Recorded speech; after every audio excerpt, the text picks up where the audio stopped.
Con la esponja voy a hacer pequeños cortes para dar forma de ladrillo. El otro día usé café, así que voy a volverlo a usar, porque creo que es un ingrediente, un material que todo el mundo tiene en sus casas.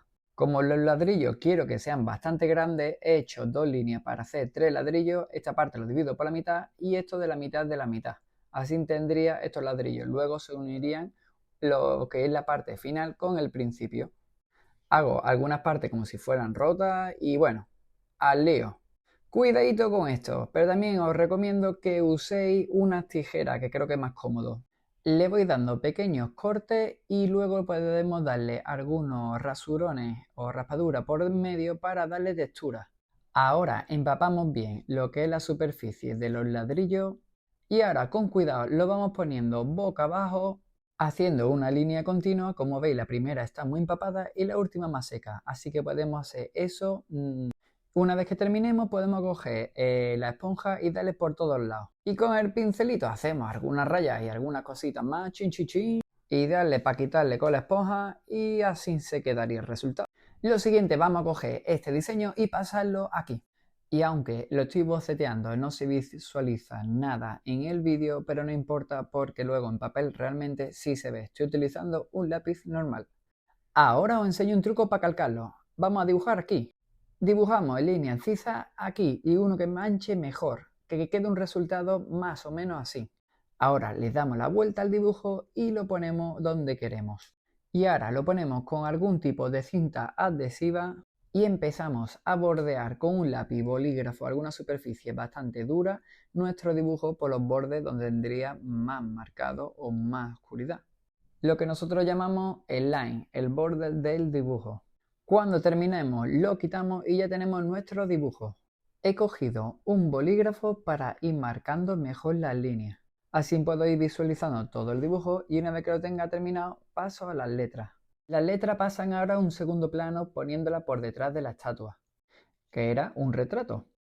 He cogido los colores azules como complementarios del naranja. Eso podéis verlo en el círculo cromático. Lo principal es marcar la diferencia entre el retrato y las letras para no confundirnos porque luego no podremos ir hacia atrás. Yo, por ejemplo, he preferido marcar todas las letras con el rotulador negro para visualizarlo y ahora estoy rellenando la parte de arriba con un azul más oscuro para darle un detalle y para luego añadirle los brillos y haga más contraste. Y ahora con un punto de fuga desde el centro estoy tirando los 3D de la letra para darle un efecto de profundidad. Y dibujando con un marrón bastante oscuro y dejando unas líneas claras para seguir la línea entre los cálidos y los fríos. Al igual que Powerline y los efectos de burbujas que lo estoy metiendo con un ocre. Con un marroncito relleno los 3D que tenía la parte clara. Y ahora con el color blanco le estoy metiendo unos brillos a las letras. Y cuando te crees que ya está limpio, lo que hago es ensuciarlo. Dejamos secar un minutito y retiramos lo que está todavía húmedo. Acrílicos y rotuladores al agua para hacer diferentes efectos. Ahora con rotulador marrón voy haciendo las partes más oscuras de nuestro dibujo y voy probando, que debería haber probado antes, con diferentes marrones para ir dando ya el siguiente volumen. Voy haciendo así algunas líneas incisas y algunas más pequeñas para ir detallando. Y en la parte que queremos que tenga más contraste podemos utilizar un marrón más oscuro como estoy haciendo yo o incluso el color negro. Por eso os dije, creo recordar, que no utilicéis un color ni muy oscuro ni muy claro en la parte de las letras para que tenga estas partes como la serpiente o el retrato más contraste y salga más hacia afuera. Y ahora, por ejemplo, voy a coger un tipo de amarillo ocre para ir rellenando las partes de la cara, pero también voy a dejar muchos laterales sin rellenar porque para dar un efecto de roto, como si lo que es la pared se ha desconchado. En español, vamos, que se le ha caído la pintura. En esta parte que es la oscura le doy en casi todas las partes. Para terminar voy a jugar con los negros y con algunos toques blancos para terminar el dibujo. Y este es el resultado de un retrato con fondo de graffiti. Y si quiere aprender más tiene mi libro.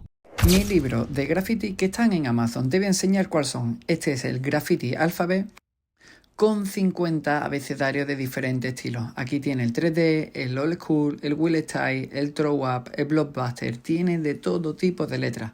Son para colorear y te puede servir de referencia para coger tus propias letras y que te sirvan alguna idea.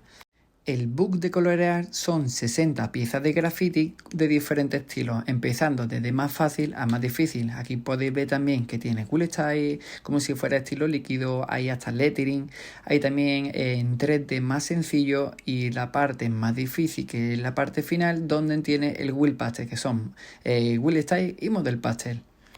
Y por último, que es un libro que puede servir mucho para la gente que está empezando, el libro Uno Graffiti, donde aprendes a hacer las primeras líneas con proporciones, tamaño, donde guarda el grosso de la letra y te va educando la mano poco a poco. También unes las palabras, tiene la parte de hacerle la sombra a las letras, diferentes estilos de letras y la perspectiva con un punto de fuga. Y la parte final, muy interesante, donde viene ejercicio de perspectiva con diferentes puntos de fuga. Y luego, en la parte final, donde viene la parte de las letras. Por eso digo que este abecedario que voy haciendo letra por letra os puede venir muy bien con este libro. Y si te ha gustado este vídeo, pues suscríbete.